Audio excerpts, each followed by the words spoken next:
Bem-vindos e bem-vindas! Esse é um daqueles episódios imperdíveis do Visionautas. Aqui no Visionautas a gente quer trazer para vocês uma visão diferenciada do dia a dia, mais informação para ajudar vocês a criarem uma rotina, uma vida melhor, mais saudável, mais funcional.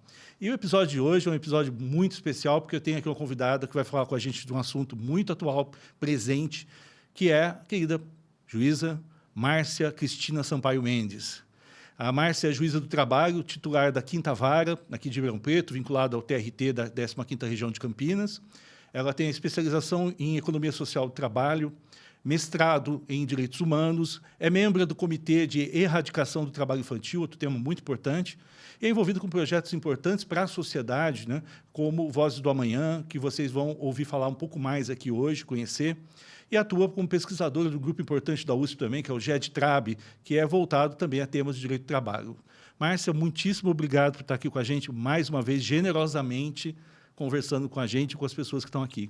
Tuci, eu agradeço demais o convite, é um prazer imenso estar aqui com vocês nessa universidade que eu tanto admiro. Sempre que for convidada eu venho, se for uma contribuição importante, eu agradeço de antemão outros convites que sejam feitos. Muito obrigado, sempre muito bom e acho que esse é um momento especial que a gente pode falar de alguns assuntos que estão muito em voga, eu acho que está se falando bastante, mas também ainda tem muita confusão. E eu acho que o tema principal de hoje, para quem está acompanhando a gente, vai ser exatamente assédio moral e que está relacionado com um contexto muito presente no Brasil hoje. Mas antes de entrar no tema, acho que é bacana, eu acho que sempre trazer esse lado da nossa história dentro do ensino, educação, a gente busca entender essa história de como que é essa mineira torcedora do Cruzeiro, estar aqui em Ribeirão Preto hoje. Como é que foi a tua trajetória da faculdade, após e a magistratura? Bom, eu sou mineira, você adiantou aí, torcedora do Cruzeiro, o cabuloso, né?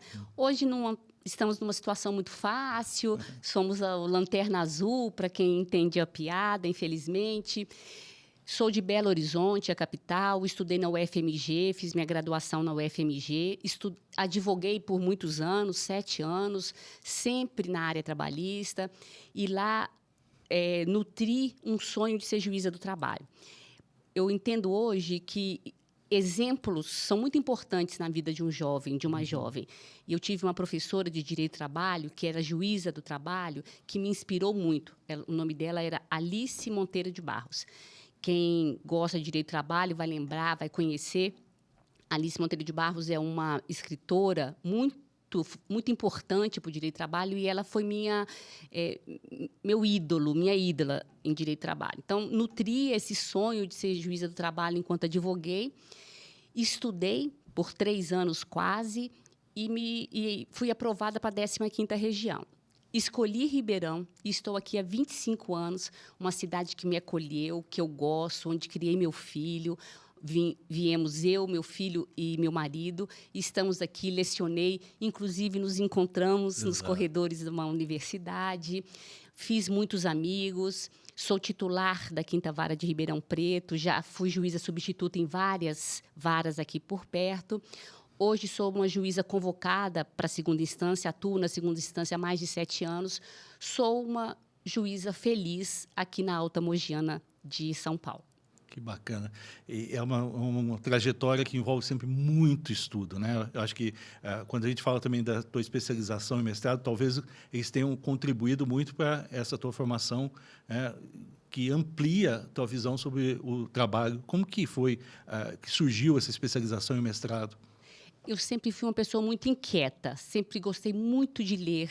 A minha casa hoje tem uma biblioteca repleta de livros, eu adoro ler, sempre quis conhecer muito, leitura, sempre devorei livros.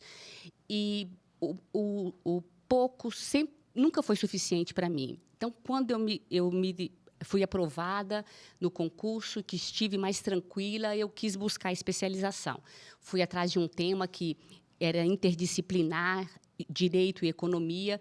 Busquei essa especialização em Campinas, era trabalhoso viajar para Campinas toda semana, filho ainda pequeno, mas me dispus a fazer, achei que o sacrifício valesse a pena e valeu.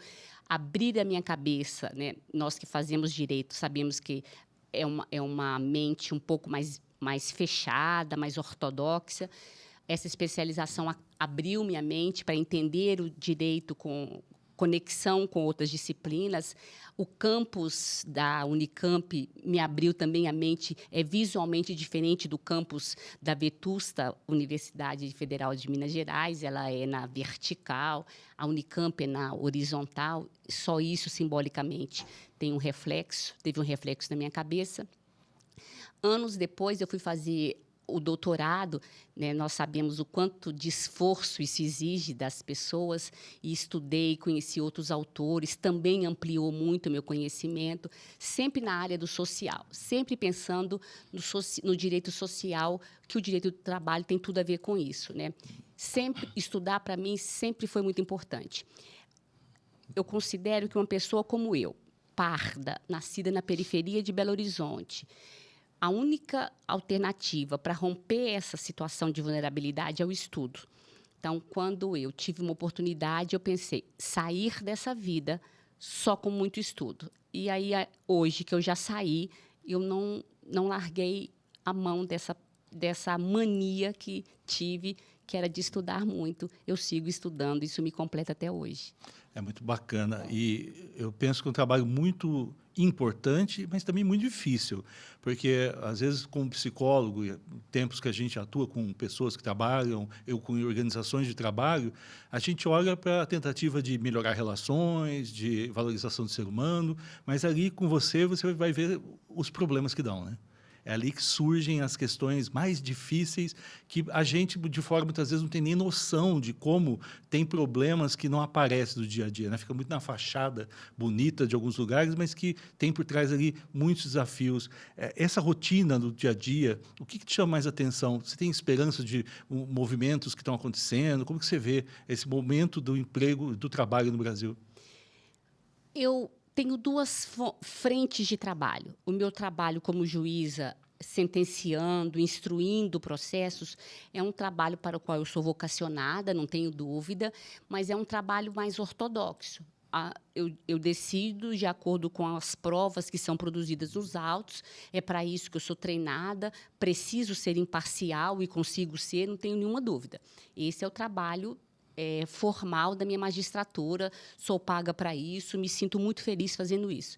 Mas eu tenho uma outra fonte de trabalho que me nutre de esperança todos os dias, que é o trabalho junto aos jovens. Isso me nutre e me rejuvenesce e me nutre de esperança. Esse trabalho me deixa viva, me deixa com esperanças de que o mundo um dia vai ser melhor. Mesmo que, quando eu acorde, eu veja notícias ruins em relação às mulheres. O trabalho que eu faço com as crianças e adolescentes me fazem ter esperança, né? Nós temos alguns projetos sociais no Comitê de Erradicação do Trabalho Infantil, e quando eu vejo um adolescente que nasceu como eu nasci, na periferia, sem acesso a oportunidades, e eu vejo a gente dando oportunidade a ele rompendo essa bolha. Um dos adolescentes que nós acompanhamos no curso de aprendizagem, ele é acompanhado por uma das entidades. Durante todo o curso de aprendizagem, ele conseguiu passar em 2 universidades públicas de excelência em São Paulo, na USP e na Unesp. Então, quando eu vejo isso florescendo, eu penso, o mundo tem esperança, né? O trabalho que a gente faz dá esperança.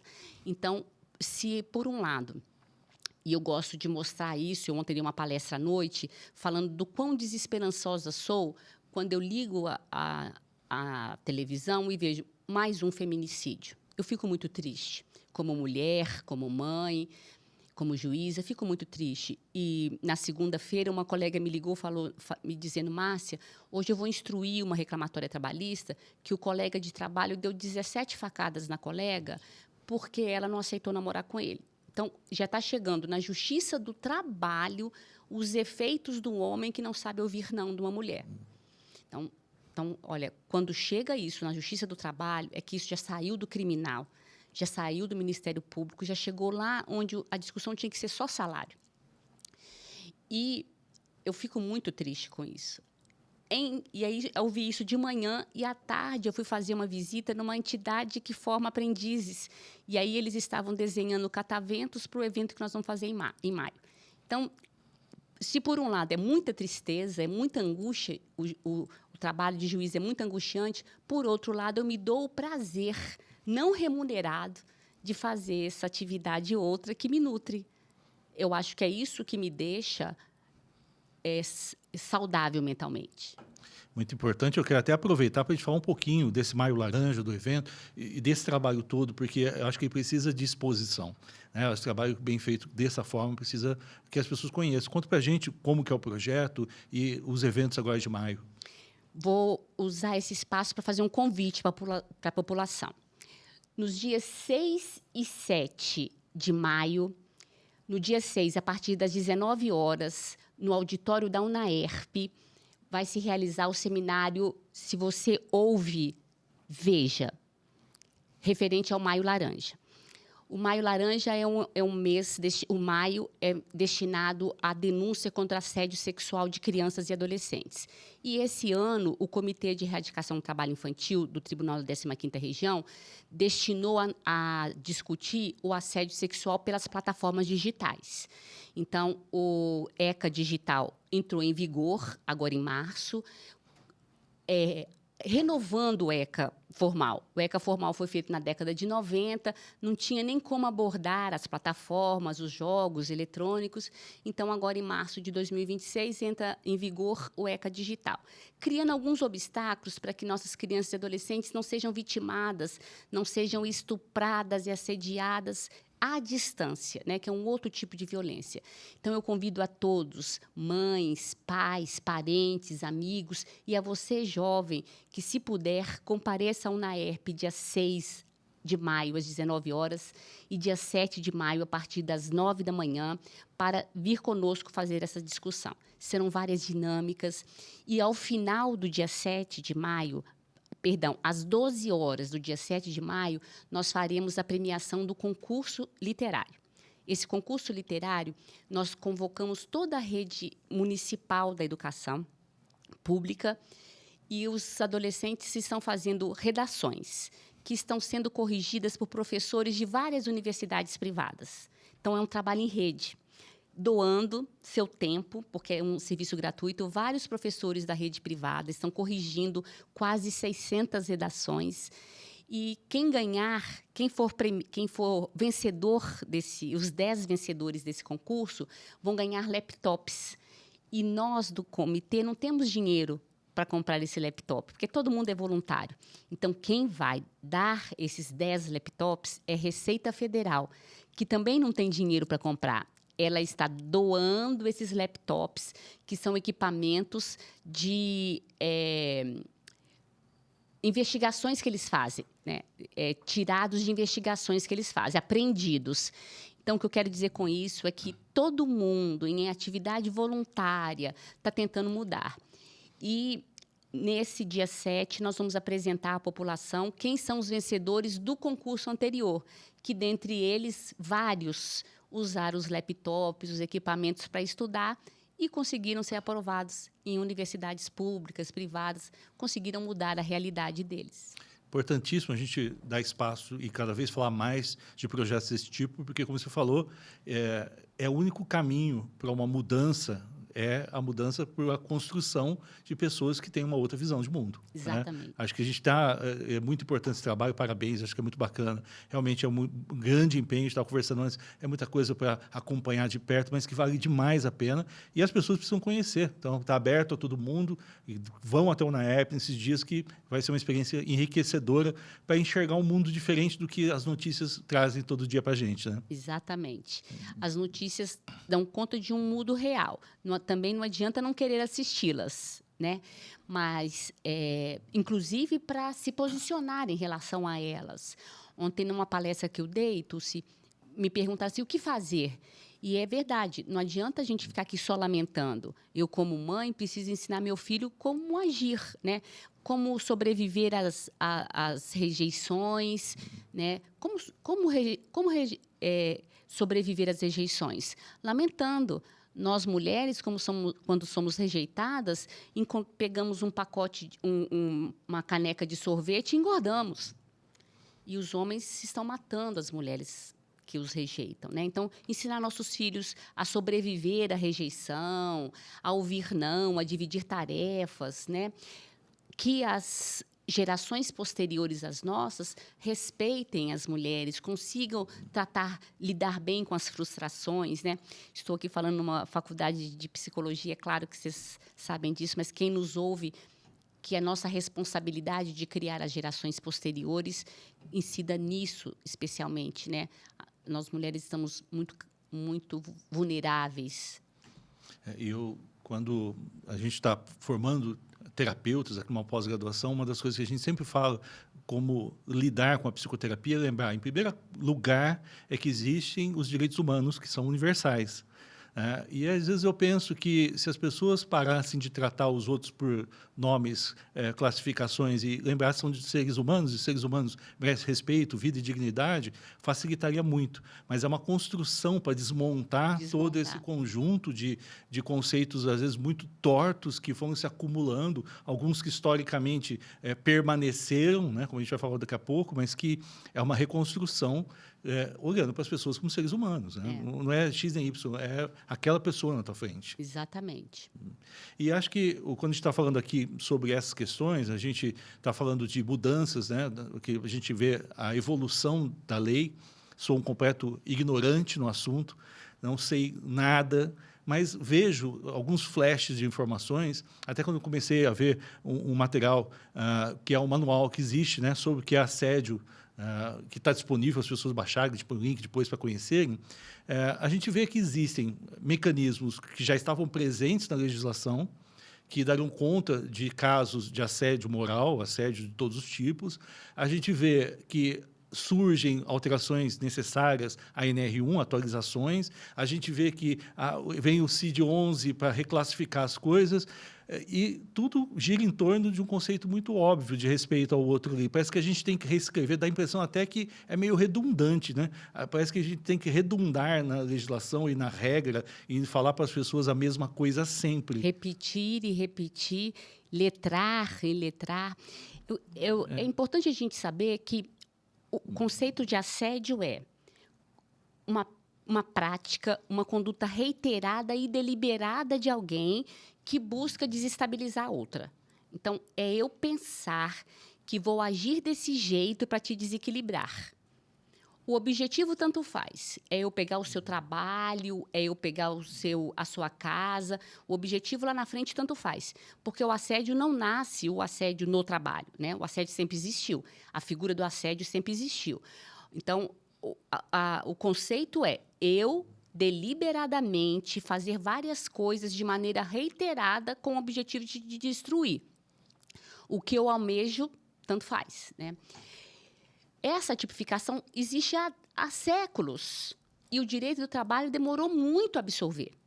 E é inacreditável que tenha demorado tanto tempo, porque essa figura do assédio ela é muito mais comum quando os agentes envolvidos se relacionam de maneira assimétrica, desigual. É muito improvável que entre dois amigos haja assédio, embora não seja impossível, quando eles têm uma relação igual.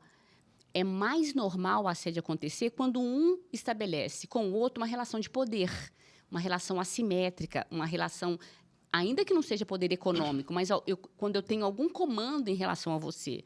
Então, por isso, dentro da relação de emprego, é um campo muito fértil.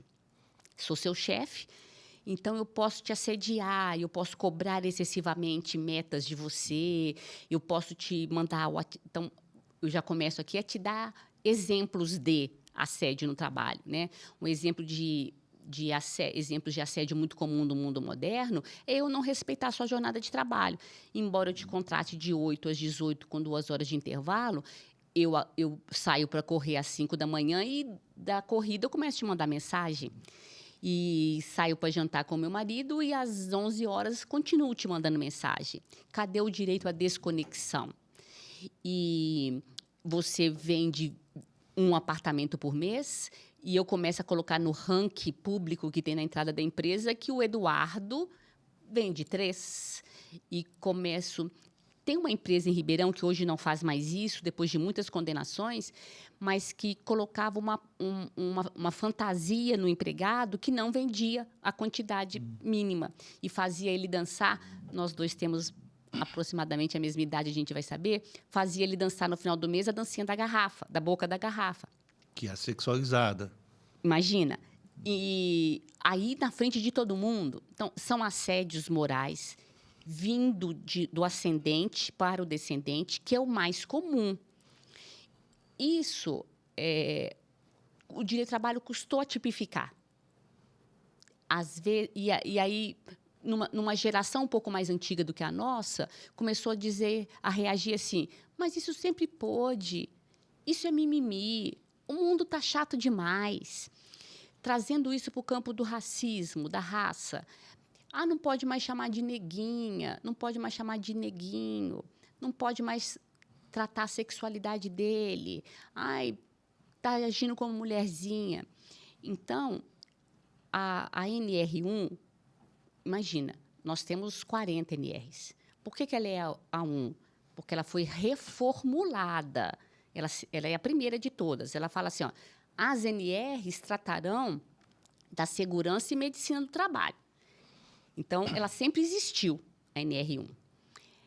Era para ela ter entrado em vigor em 2024, por pedido dos empresários, que eu, inclusive, acho justo, porque ela faz uma mudança medonha, porque da NR2 em diante, tudo que as NRs trazem não pode ser muito frio o ambiente. Num ambiente muito frio, tem que fornecer japona, calçado, luva, máscara. Não pode ter muito ruído. No ambiente com muito ruído, você tem que dar plug de ouvido. Que está mais na questão de saúde e segurança do trabalho. Né? Todas as outras NRs tratam de questões objetivas, ergonômicas, calor, frio, intensidade de iluminação. Da NR1 em diante, são várias, tratam de questões objetivas. O que a NR1 rompe? Com o quê? Com a perspectiva que o homem não é só carne, nem só osso, que o homem também é mente. O direito do trabalho demorou muito a perceber isso. E fez por quê? Porque nós, juízes, começamos a dar condenações, reconhecendo que dançar na boquinha da garrafa, chamar o empregado de gay como se isso fosse um demérito, porque não tem problema falar que o cara é gay. É uma característica dele, é um direito dele ser o que ele quiser.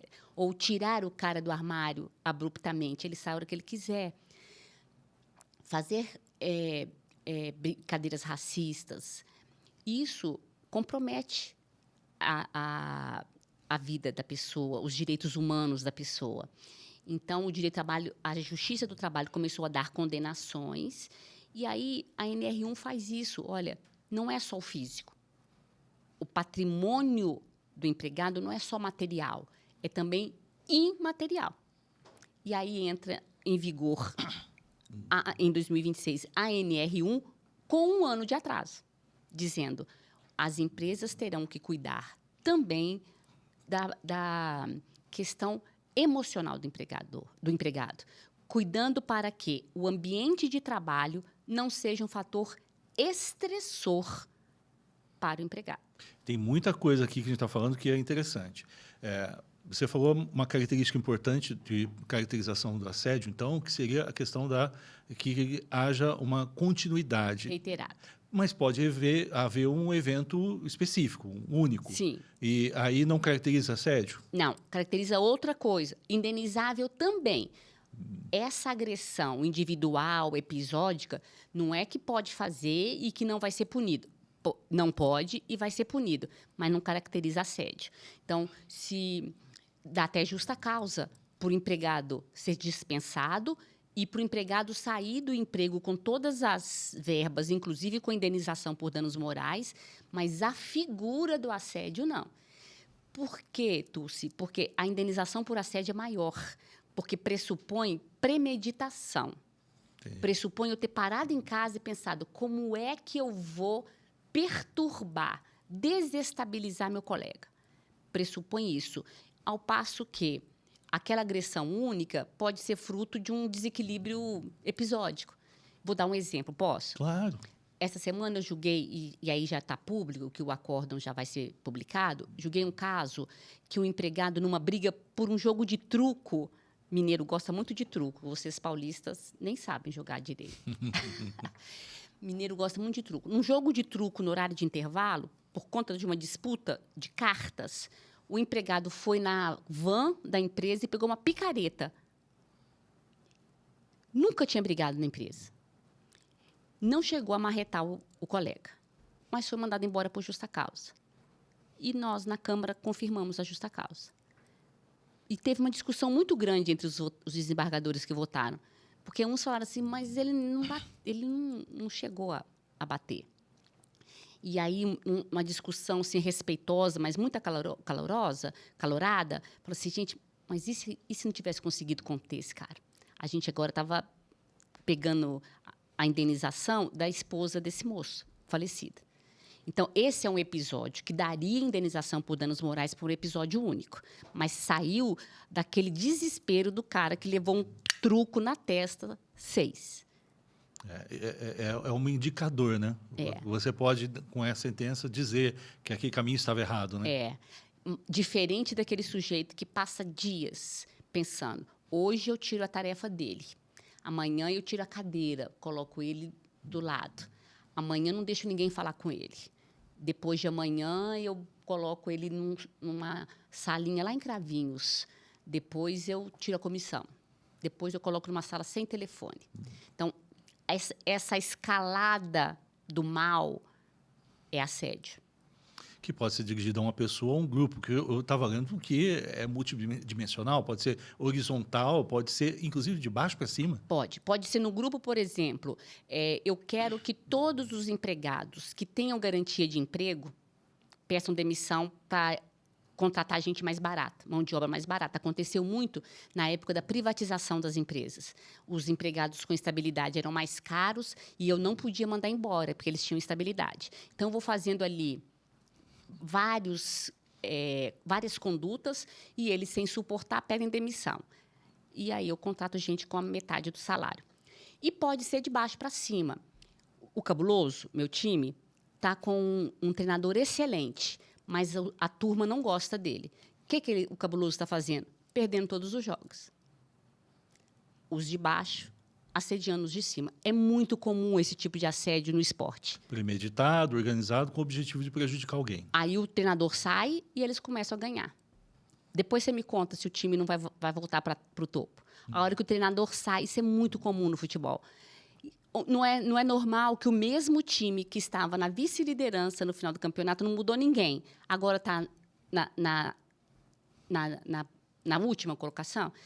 Então, é muito comum isso. Chega alguém para ser chefe geral do departamento. Alguém, amigo dos colegas, estava almejando o cargo. Todo mundo começa a assediar, até que essa pessoa não suporta e pede demissão do cargo. É muito comum isso também. E é importante, eu lembro e falo de você em aula, né? Por quê?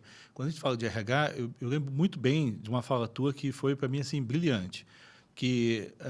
Então, a gente vê que os empregadores, os executivos, os empresários ficam muito acuados, ficam com medo, então não pode nada. E um dia eu perguntei para vocês e falou assim, mas ele tem direito a cobrar. Né? Ele tem direito a cobrar, contratou, ele pode cobrar, só a questão toda é a maneira como isso é feito e que existe uma relação combinada, né? Para que a gente está trabalhando junto, o que cada um faz. Então, a ideia é que não é que não pode cobrar as pessoas pelo que foi combinado e não foi realizado. Não pode cobrar outras coisas, não é? Na verdade, eu fiz uma palestra no ano passado na Associação Brasileira de RH e falo isso muito claro. O empregador compra 8 horas por dia do empregado. Nos limites do constitucionalmente possível, ele tem 8 horas de crédito do empregado. Se não for absolutamente absurdo, ele pode cobrar até o que não está no contrato. Eu não posso contratar um advogado e pedir para ele fazer supermercado para mim. Eu não posso contratar um advogado e pedir para ele me fazer a manicure. Mas o 456 da CLT permite que eu cobre dele tudo que está razoavelmente ali dentro do contrato. Ele tem que cobrar. Dentro das 8 horas, eu sou credor do trabalho, da mão de obra que eu comprei. Eu não posso espancar, eu não posso bater, eu não posso assediar, mas eu tenho que cobrar as horas. Não veio trabalhar, eu tenho direito de descontar. Descontando o dia, eu tenho direito de descontar o repouso semanal remunerado. Eu tenho direito de cobrar. O que eu não posso é fazer o que faziam os nossos antepassados, fazer isso de maneira desrespeitosa. E para isso, precisa ter letramento. O mundo não ficou mais chato. A gente só não sabia que o que a gente fazia era errado. E agora que a gente sabe, a gente precisa se letrar. A NR1 traz responsabilidades que o RH precisa conhecer, sob pena de o RH ser responsabilizado e o empregador também. Quando eu li a NR1, a primeira coisa que eu pensei é assim, vai ter corresponsabilidade. Porque assim, quem vai chegar, quem vai ser responsabilizado pela falta de criação desse ambiente saudável é o empregador e ele precisa se movimentar. Ele teve 1 ano para se movimentar. Então, para além de dar os EPIs agora, ele precisa criar rodas de conversa, criar canais de denúncia, saber apurar. E isso ele precisa se preparar. E você conhece muito bem empresas nesse sentido, de ver as estruturas mais comuns que aparecem, que no dia a dia existem de verdade. Qual é o tipo de empresa que vai mais ser afetada com essa modificação, que, na verdade, com as novas regras? Eu penso que aquela mais avessa à modernização, porque vou tentar não falar nomes, mas tem uma fábrica de óculos que mudou completamente a forma de organização dela, inclusive para acabar com a escala 6x1. Quer dizer, quando está começando a discussão de extinguir a 6x1, ela já mudou. Então, tem empresas que não têm dificuldade na mudança, se antecipa, inclusive, a ela. Então, eu penso que quem mais vai ter dificuldade é aquela que é avessa à mudança. Eu fiz uma palestra em São Paulo, para a Secretaria Estadual da Agricultura, que todas as pessoas responsáveis pelo pessoal do Estado de São Paulo, 1/3 levantou e saiu, não suportou a explicação sobre a NR1, 1/3 da plateia. Fiz 2 vezes. Na primeira vez, 1/3 levantou. Eu pensei, vai dar problema. A pessoa não quer nem ouvir a explicação, a explanação da NR1. Eu fiz quando a NR1 seria implantada da primeira vez. Voltei agora em dezembro, todo mundo ficou. E aí eu até sugeri aquele curso de comunicação não violenta, porque a gente precisa aprender a ouvir. Né? Tem hora que as pessoas falam comigo umas coisas na audiência que eu penso assim, tem que respirar, tem que ver. Então, a gente precisa, eu acredito que quem vai ter mais dificuldade são as empresas com mais dificuldade de se modernizar. Porque não é nada absurdo. É criar canais de denúncia, é apurar a denúncia, é ser imparcial na apuração, é fazer uma empresa mais plural, né? Não ter preconceitos. Eu penso que vai ser bom para todo mundo. E quando você, no teu dia a dia, na média do teu trabalho, você percebe casos que acontecem, né, de assédio, esse tipo de coisa, qual que é a característica mais comum? O que as pessoas mais erram nesse sentido? Na verdade, o que eu penso que mais erro aí é na discriminação em relação à cor. A maior quantidade de denúncia em relação à cor. Então, eu preciso dizer assim, ó, eu não sei não dá para saber onde elas mais erram, porque a maior quantidade de denúncia que eu vejo é em relação à cor. Mas nem todo mundo que denuncia consegue provar. O problema do assédio, o importante de eu dizer assim, o problema do assédio não é a quantidade, não chega em mim a quantidade que acontecem. Depois que chega em mim, nem todo mundo que denuncia consegue provar. Então, o judiciário não é um bom levantamento para isso, Tulsi, porque o empregado denuncia. Então, tem duas denúncias, de raça e de gênero. Quando ele denuncia, tem denúncias terríveis. E posso trazer um exemplo? Claro. O exemplo que eu cito em sala de aula, que mais me angustiou, eu tenho 23 anos de magistratura. O exemplo que eu cito em sala de aula, que mais me angustiou, foi de uma empregada num bar que sofreu tentativa de estupro. ela vendia no bar, um entregador de bebidas pulou o balcão e tentou estuprá-la. Mas ela não conseguiu provar isso. Ela chorava horrores na mesa de audiência. E ela tentou responsabilizar o empregador e o entregador de bebidas. E a empresa empregadora e a empresa entregadora de bebidas. Do jeito que essa mulher chorava na audiência, eu tenho certeza que o fato aconteceu. Tenho certeza.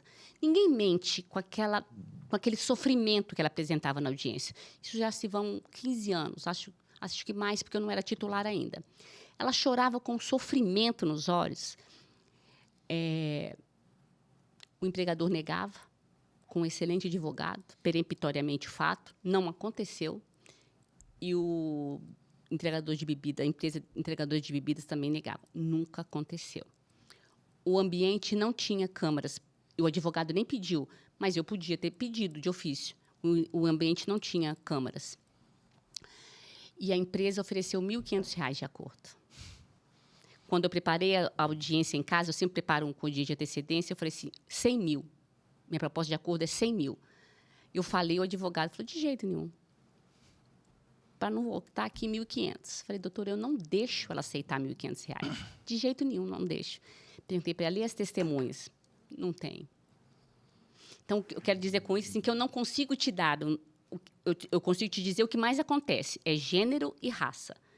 Mas o que mais acontece, eu não sei. Primeiro, porque nem tudo vem, Sim. E depois que vem, essa ação foi ação improcedente. Eu tenho certeza que aconteceu. O que precisa para caracterizar, de fato, o assédio, então? O que seriam os elementos que ajudam a tornar isso claro? A pessoa que denuncia precisava, à época desse fato, provar.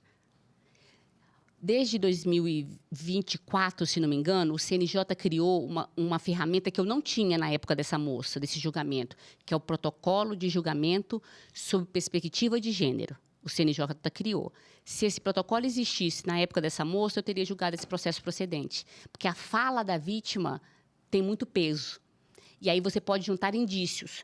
Tudo que eu estou te dizendo agora, o jeito que ela se manifestou na audiência, a possibilidade disso ter acontecido, ela falar que rasgou a roupa, que ele rasgou a roupa, ela tinha uma marca no peito até hoje, porque ele foi violento com ela. Tudo isso somado com o julgamento de perspectiva de gênero, eu hoje conseguiria julgar procedente. Na época, esse julgamento não existia. Esse protocolo não existia. O que precisa? Se não, primeiro, indente de dúvidas, provas robustas. Então, você ter provas, contar para as pessoas, produzir provas antecedentemente, denunciar por escrito. As empresas costumam ter canais de denúncias. Se não, escrever um e-mail para o seu chefe dizendo isso. Produzir provas do fato acontecido. Perfeito. Isso que você precisa. Se não, torcer para que o juiz que vai apreciar a sua causa aplicar esse protocolo do CNJ. Agora, eu acredito que tem muita coisa que você vê que as pessoas acreditam que é assédio, mas juridicamente não é. Também o contrário. Muita coisa que é assédio, as pessoas ignoram. Como as pessoas não são cientes dos seus próprios direitos, eu costumo falar que quando a gente nasce, Deus ou a entidade que você acredita, ou alguém, se você não acredita em ninguém, te entrega uma maleta cheia de direitos humanos. Lá dentro estão os direitos humanos. E as pessoas não conhecem quais são os seus direitos humanos. Aquela maleta fica ali sem nome, você não sabe o que é. Muita gente não sabe. Então, às vezes, você é assediada e nem sabe. E mesmo os direitos das mulheres, eu mesma só fui conhecê-los na minha maturidade. Então, as pessoas às vezes nem sabem. A gente falar sobre isso aqui agora, eu fazer palestra, eu falar nas aulas, é que vai, às vezes, puxa vida, aconteceu comigo, né? Muita gente não sabe. E o outro lado também é verdadeiro. Às vezes a pessoa vai e fala. Um exemplo que eu dou de quem denuncia assédio e não acontece muito em banco. Banco moderno exige metas. E o TST e os TRTs têm considerado que a cobrança de meta, por si só, não é assédio. É um direito do patrão te cobrar meta. Ele te contrata por 8 horas e fala, você precisa vender tanto. Ele só não pode gritar com você, ser desrespeitoso, expor a sua produtividade, mas te submeter a uma meta, pode. E meta plausível, né?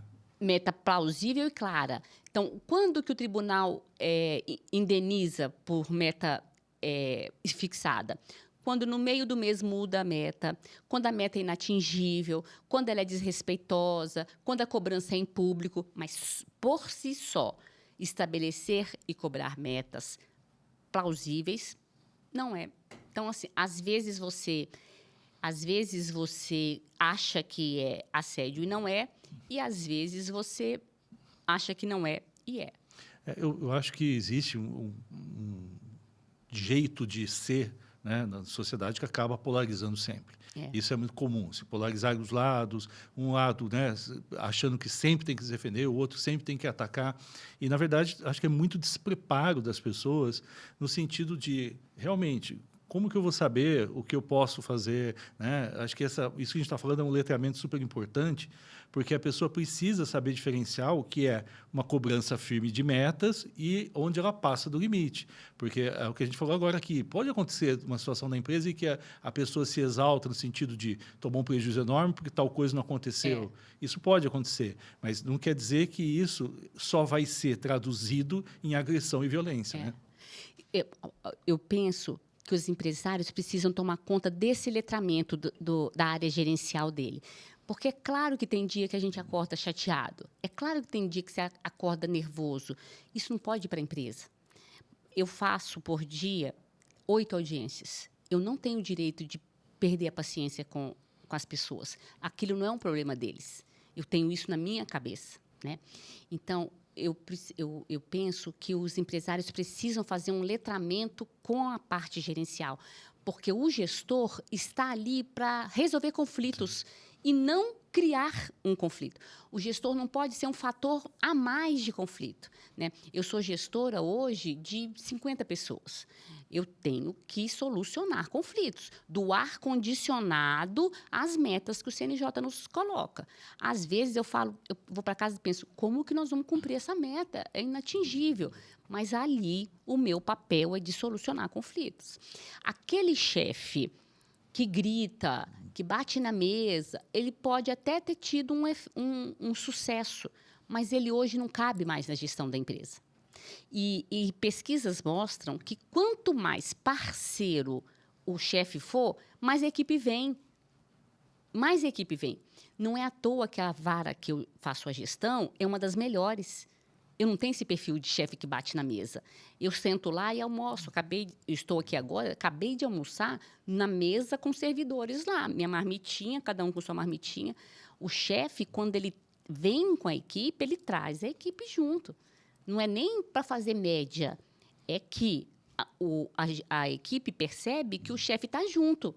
Não com chicote atrás. É pesquisa.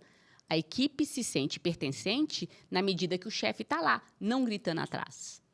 E você falou um ponto que eu acho que é super importante. Eu discuto muito com as pessoas em empresas sobre cultura organizacional. E acho que é um ponto super bacana de pensar que, às vezes, a empresa é mais antiga e uma empresa tem um jeitão, uma característica de como ela é, que é parecida com a característica de quem fundou, quem foram os primeiros gestores. Isso é importante, é a cultura, a que diferencia aquela empresa das outras. E talvez aí, eu acho que dá para perceber que empresas que têm uma história muito antiga acabou lá atrás, em outros momentos históricos, valorizando comportamentos que eram extremamente inadequados na realidade de hoje. Só que isso formou gente. Pessoas que estão trabalhando muito tempo ali dentro, que foram exatamente promovidas por se parecerem com esse modelo de comportamento. E hoje estão em cargos importantes de gestão. Uma cultura que se desenvolve e forma novos membros com a mesma ideia, né? Mas eu penso que a gente tem que começar a refletir sobre uma coisa. Em 2026, século XXI, não dá para a gente dizer que não dá mais para consertar. Essa desculpa eu ouvi do meu pai a vida inteira. Eu estou velho, não consigo. Essa ideia explica, mas não justifica, né? Não justifica. Sim, concordo. É assim, ó, meu sogro tem 85 anos. Eu escuto dele assim, não vou lavar louça porque não dá mais. Dá, sim.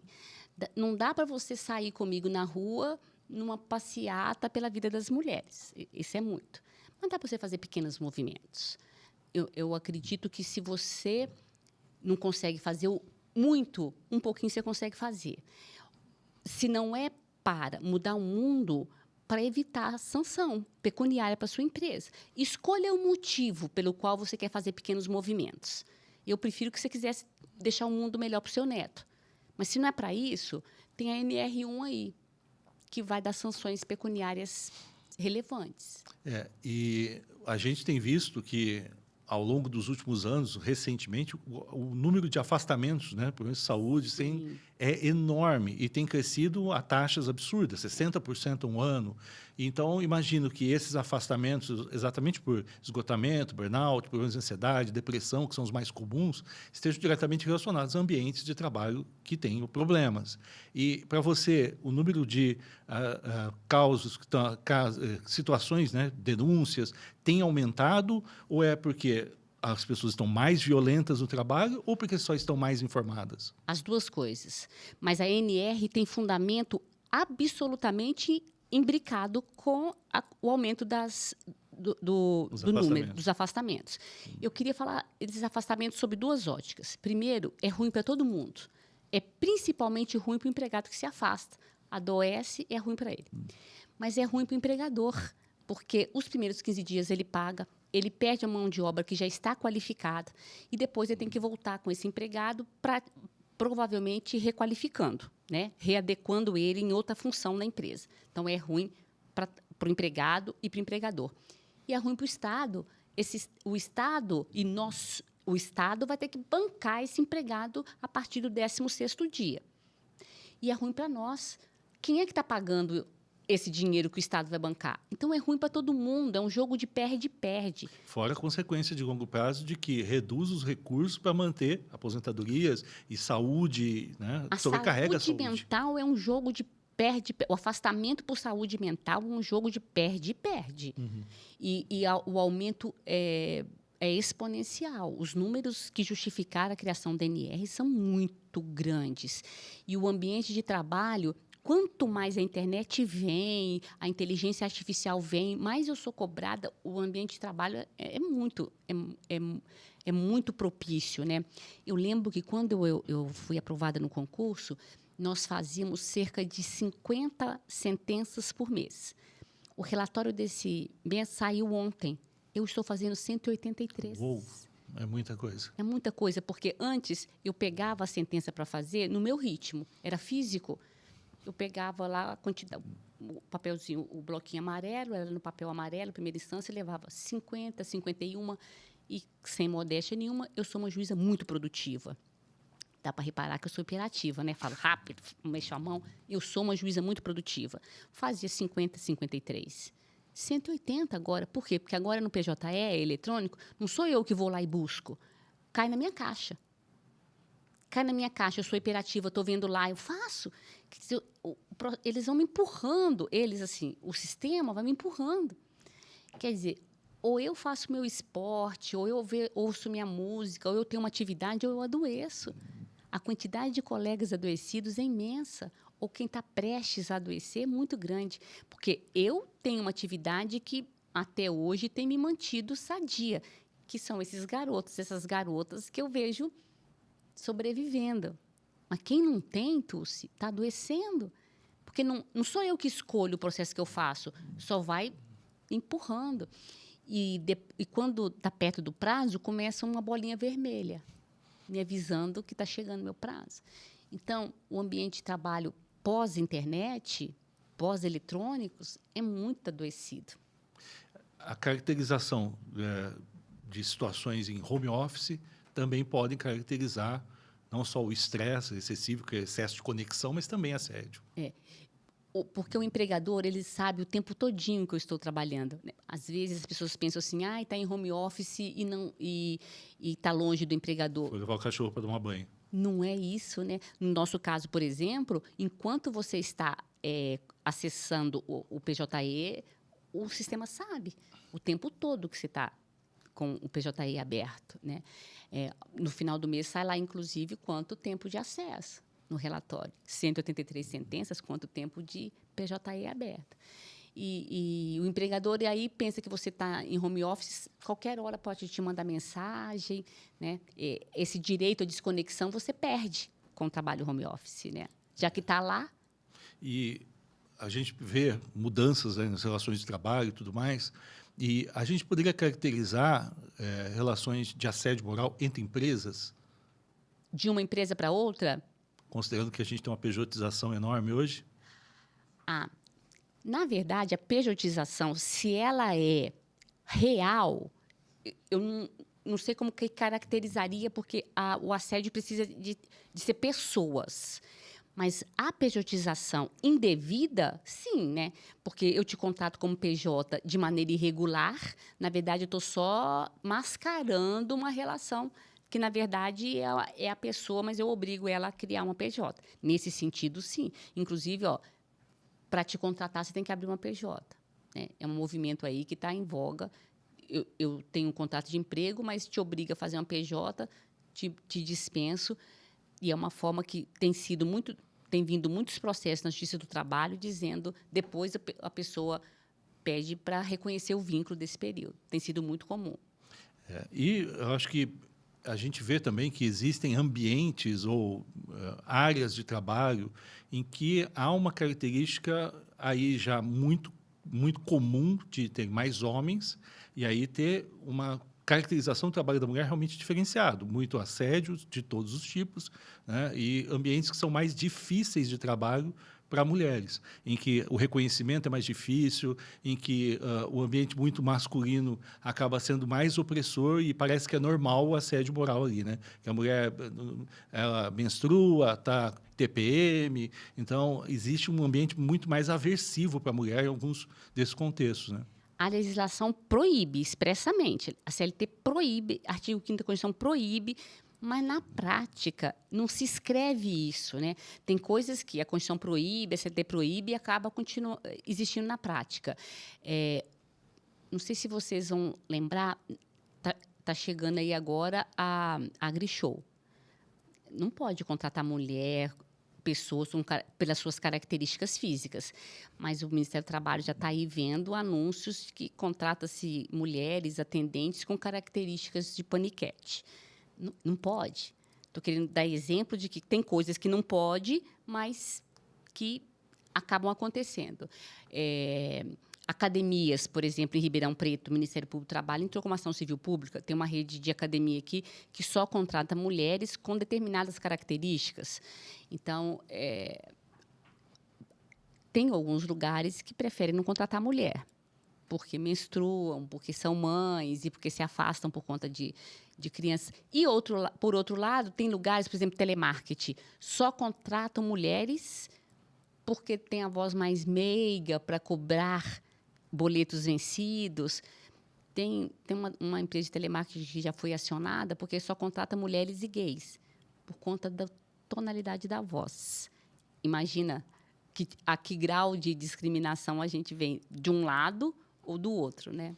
Eu vejo muitos comportamentos assim disfuncionais, né? A ideia de que a pessoa quer melhorar a eficácia de recebimento e está usando vários mecanismos aí, né? Quem não vai pagar, não paga, seja homem, mulher, quem for. Né? Mas é muito desvio, né, do objetivo do trabalho, né? Dessa cobrança, eu raciocino assim, é porque a mulher é mais cordata ao ouvir um não do cliente. Não sei, porque eu imagino isso. Na hora que a gente vai ficar bravo com o cobrador, com o telemarketing, a mulher é mais socialmente domada para não apelar, para não ficar brava com o atendente. Socialmente, nós somos assim formadas, né? Mas não tem homem nesse trabalho. Praticamente não tem homem, a não ser nos cargos de gestão. São outras características difíceis, né? Agora, o ambiente de trabalho traz relações, né? As pessoas se conhecem no trabalho, onde passam boa parte do tempo, formam-se amizades e tem as situações em que os amigos, um vira chefe, né? E aí distinguir, né, o que é uma brincadeira de amigo e um assédio passa a ser uma questão, né? Por isso, os cargos de gestão têm que ter letramento. Essa distinção é muito importante. também essa semana, sem citar nome de empresa, na semana passada, eu instruí um caso em que, mesmo antes de virar chefe, as brincadeiras entre colegas. Eu instruí um caso entre 2 garçons que uma se disse assediada sexualmente e o outro falou, mas era só uma brincadeira entre amigos. Então, a gerência, a gestão desse restaurante tinha que ter explicado o que pode e o que não pode. Quando eu instruí e vi o que aconteceu, para mim foi claro que não podia. Para mim foi claro que não podia. Mas penso assim, com reuniões NR1 poderia cumprir na NR1, poderia ter sido feita uma roda de conversas periódica a cada semestre. Essa é uma brincadeira que não pode fazer. Brincar de encostar na coleguinha não pode. Abraçar por trás não pode. Se ela disse que não quer, é não. Explicar o que não é não. Sabe? Esse tipo de coisa. Então, mas o que o gerente fez na época? Falou que era mimimi, que ela estava precisando de um abraço de um homem forte, que fazia tempo que ela não era abraçada. Já passou para misoginia, para machismo. Então, penso que a NR1 vem numa boa hora, para todo mundo se letrar. Para mim, pareceu tão óbvio que não podia fazer, e essa menina pediu demissão, se afastou, está se tratando, porque todo mundo começou a ridicularizar, chamá-la de homossexual, que ela não gostava de homem por causa daquela brincadeira. E o garoto que fez olhava para mim falando assim, mas fiz só isso. Eu vi uma geração de jovens perdida.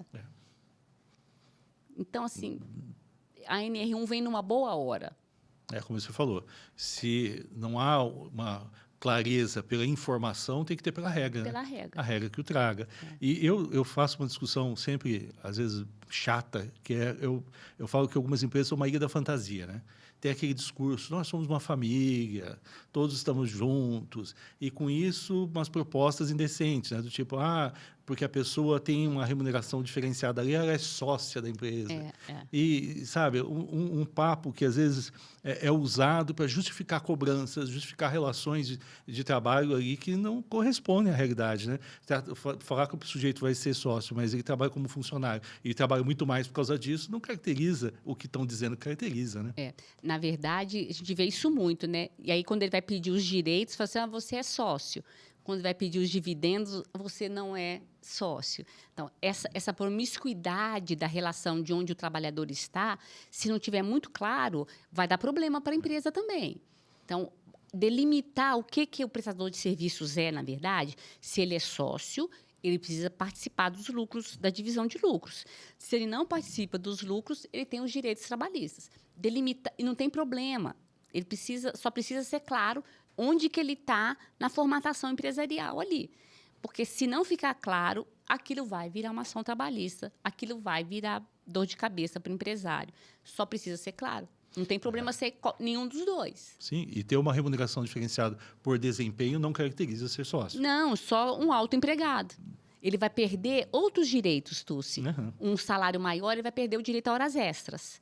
O 62 da CLT fala, com salário diferenciado, com poderes diferenciados, ele é um empregado que não tem direito a horas extras. Não torna ele empresário, não torna ele sócio.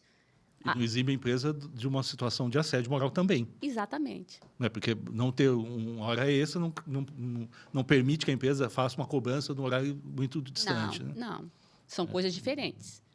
É importante, e eu acho que a gente vê empresários com muito medo, né? Existe, acho que, um terror generalizado que vai acontecer uma grande mudança, como você falou, que já estava prevista, anunciada, declarada, e esse medo, talvez aí, coloque sempre os extremos mais distantes, né? Que a gente está falando desse letramento que é importantíssimo, né? E outro passo formal que as empresas podem fazer no sentido de se informarem, de aprenderem sobre o que elas podem fazer? Quando eu advoguei, e aí, na outra encarnação, já faz muito tempo, eu fazia advocacia preventiva. Toda audiência que eu posso, que o empresário me dá abertura, eu sugiro isso. Procure uma advocacia preventiva. Não espera o processo chegar na sua mão. Não espera dar problema. Procure um bom escritório de advocacia, alguém que você confie, e pergunte isso para ele. O que eu posso fazer? Mapeia o seu ambiente de trabalho. Você não fez isso para pagar insalubridade? Mapeia seu ambiente de trabalho para ver o que eu posso fazer. Leva o escritório de advocacia lá, vê como funciona o seu RH, vê como estão as relações, vê onde está tendo problema. Você já deve saber se tem algum problema, se tem uma gerente dando problema, um gerente dando problema. Mapeia para consertar. A gente fez isso. Você fez isso para pagar insalubridade, para pagar periculosidade. Você fez o PMCO, você fez isso, você fez o ASO. Para resolver o ambiente físico, você já fez isso. Agora faz o mapeamento para resolver a questão relativa à NR1. É muito melhor. Quando eu for ver um processo pedindo indenização por assédio de um empresário que vai me mostrar que tomou as providências, eu vou ver com outros olhos. Importante. Exatamente como eu vejo de insalubridade. Eu vejo o pedido de insalubridade, eu vejo que o empregador tem todo o cuidado, mapeou tudo, olhou, não, tomou os cuidados, está olhando se o ar-condicionado está certo. Eu vejo com outros olhos. Esse não é um empresário qualquer, está cuidando da saúde do trabalhador. Então, minha sugestão, olhe, procure um escritório preventivo.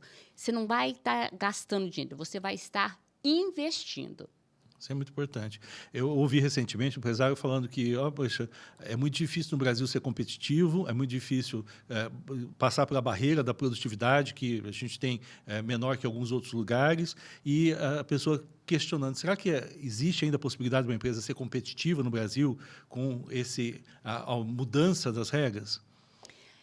Eu penso que sim, porque nós não temos um salário muito alto. O salário do trabalhador mesmo, comparado com os salários de outros países, não é muito. E evitar uma ação trabalhista é um grande ganho, né? A correção monetária e os juros de uma ação trabalhista é uma economia grandiosa. Você vai evitar gastos com advocacia judicial, a demora da demanda encarece muito. Então, penso que fazendo isso, para além disso, você ainda pode tornar sua marca competitiva do ponto de vista social. Vai poder agregar à sua marca a pecha de que é uma marca preocupada com a saúde do trabalhador. E eu sempre penso e converso no sentido de que maneiras a gente tem de alcançar o objetivo. Às vezes, realmente, não é do jeito que está hoje, precisa mudar, só isso. E a gente podia dizer para as pessoas assim, como que alguém pode identificar que aquilo que está acontecendo com ela não é um assédio, é uma cobrança normal, ou quando é um assédio, que a pessoa que está em dúvida no dia a dia ali, fala, será que eu estou sendo assediado? Vale a pena ir denunciar isso? Na minha opinião, para o empregado, para quem está se achando vítima, é a mesma sugestão para o empregador. Procure alguém que saiba da lei, porque o profissional da lei vai saber te dizer do ponto de vista do enquadramento jurídico se aquele é assédio ou não. Porque você vai precisar, para não se adoecer mais, saber antes se aquela figura é assédio ou não, porque se você denunciar, isso pode e não ser, isso pode te adoecer, ser um fator estressor maior. Então, procura alguém, um colega, procura alguém da advocacia, alguém que possa te ajudar, te orientar, porque eu acho que vai te dar mais subsídios. E eu costumo também dizer que existe um termo aí que o RH usa muito, que é chamado fit cultural.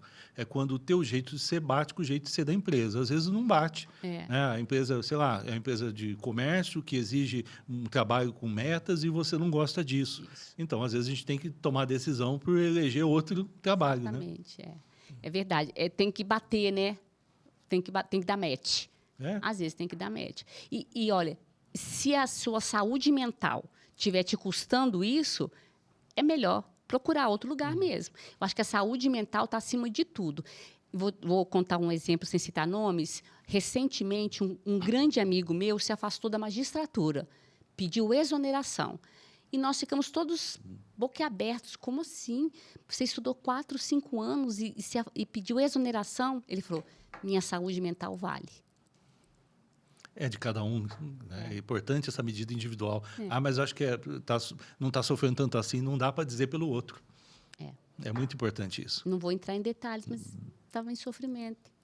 E acho que tem um aspecto, né, de temas que você aborda, que você trabalha, que é muito importante, porque apesar da gente saber que estamos num momento da sociedade evoluída, com muita informação, quando eu lembro assim, mas fala de trabalho de crianças, né?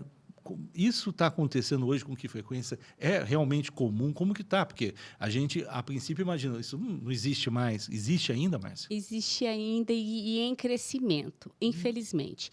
Porque a legislação que evita, que proíbe, foi afrouxada durante a pandemia.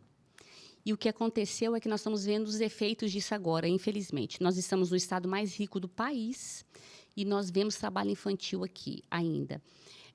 O último censo mostrou um aumento de mais de 20% em crianças trabalhando prematuramente, de maneira desassistida.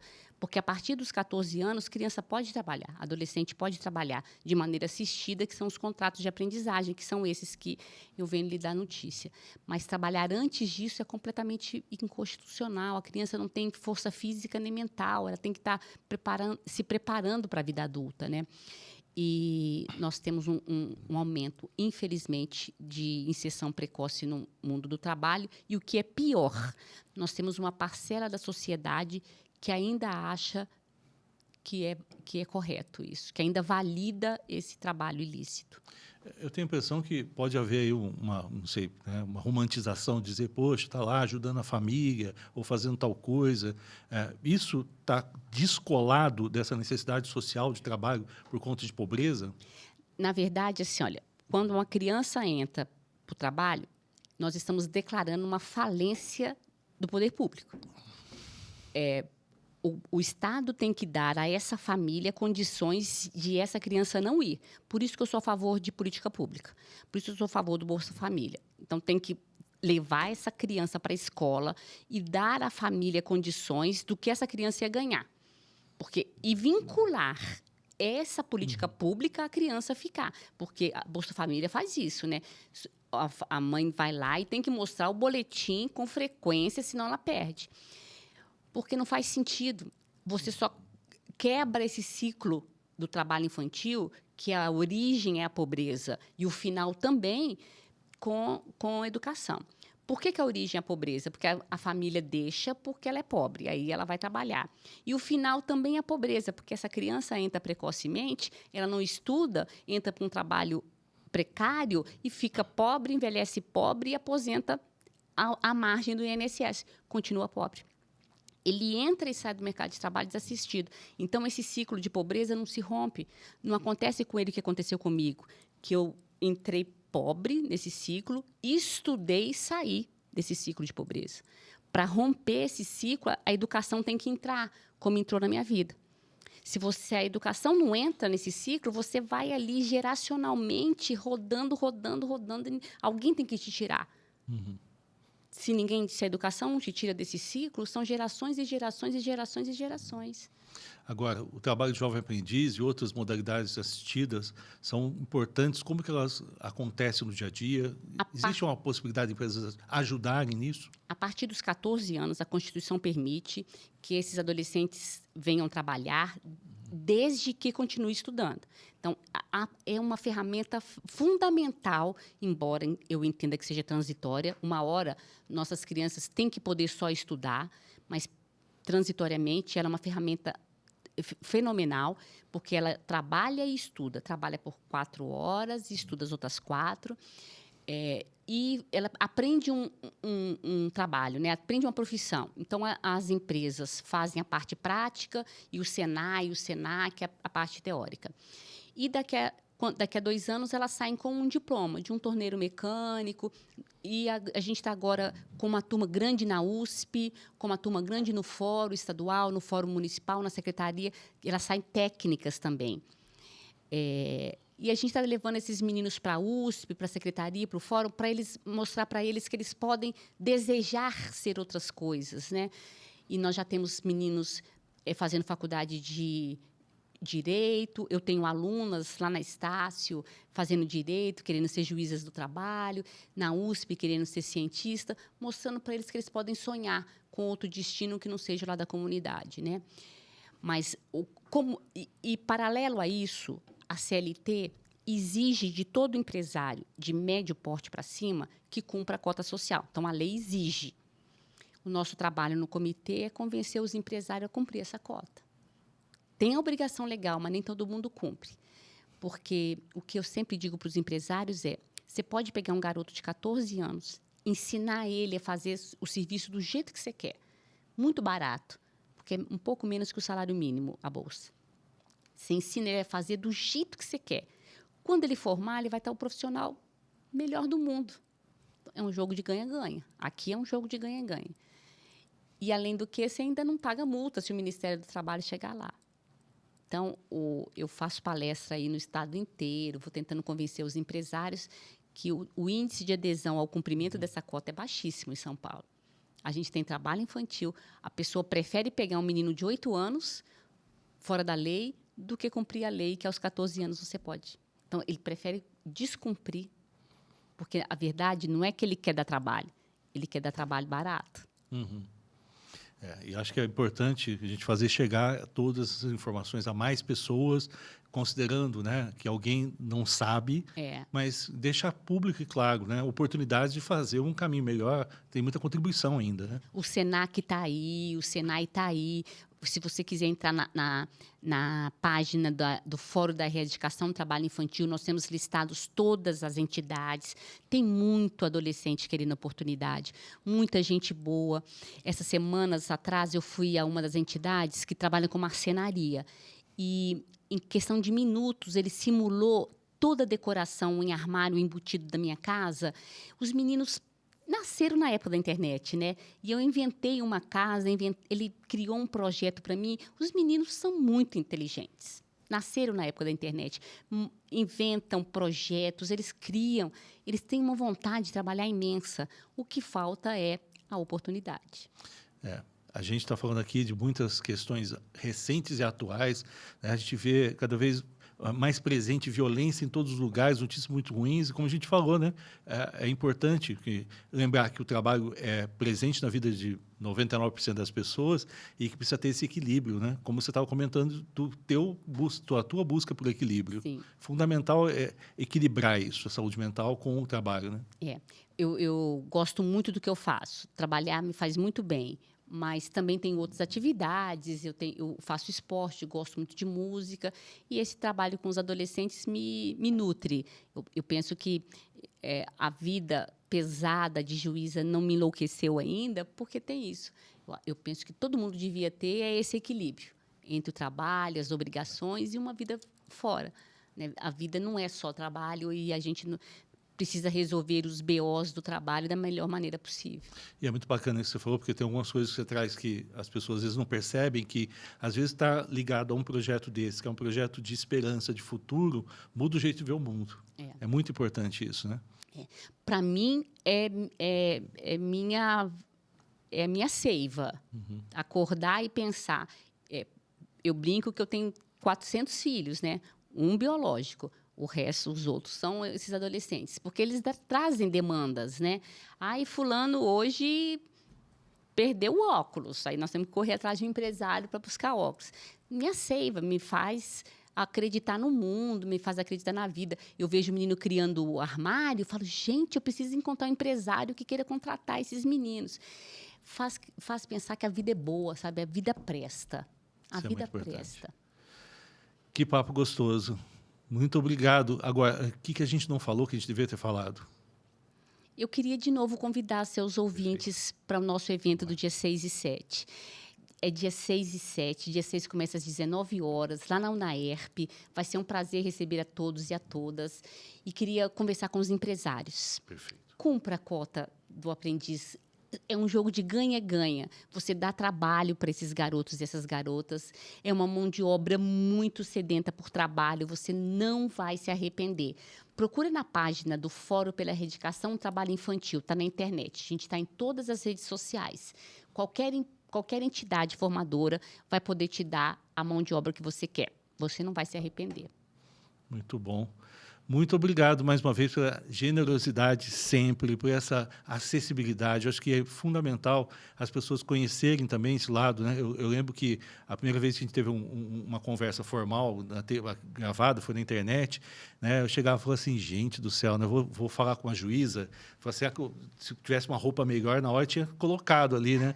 Aí eu até falei assim, mas Márcia, como é que eu vou te chamar, né? Excelência, senhora, doutora, o que mais? Aí você falou assim, não, me chama de Márcia mesmo. Márcia. Márcia. E Papai acho me deu esse fantástico. nome. É fantástico o teu trabalho, como você traz essa informação para as pessoas, a tua presença, o teu trabalho na comunidade muito bacana. Então, eu quero agradecer em nome da comunidade e muito em nosso nome. Muito obrigado mais uma vez, Márcia, pela generosidade. Eu que agradeço, eu adoro estar aqui, virei sempre que for convidada. Muito obrigada, é um prazer. É isso aí. Pessoal, vocês que assistiram até agora sabem que o papo foi muito importante, muito gostoso e muita gente precisa ouvir o que a gente falou aqui hoje. Então, encaminhem para as pessoas, marquem aí os seus colegas de trabalho que precisam ouvir, se atualizar e ter uma vida no trabalho muito melhor. Valeu, até o próximo episódio.